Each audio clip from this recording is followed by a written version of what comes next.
সিলেটের একটা শিল্পী গান গাইতে মারা গেছে, পাগল হাসান। পাগল হাসান। তার কয়েকটা যা লেখা দেখলাম মারাত্মক। মারহাবা গো। আল্লাহ যেন তারা জান্নাতবাসী করে আমিন কোন। ও আল্লাহ রাই তৈলে ডরাই, রাত পোহাইলে ঢর বৈশ কলি বুইলা যায়। ওই আল্লাহ রাই তৈলে ডরাই, রাত পোহাইলে ডর বৈশ কলি বুইলা যায়।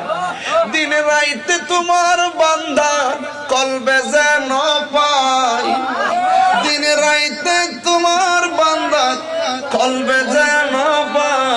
আল্লাহ রাই তৈলে ডরাই, রাত পোহাইলে ডর বয়স কলি বইলা যায়।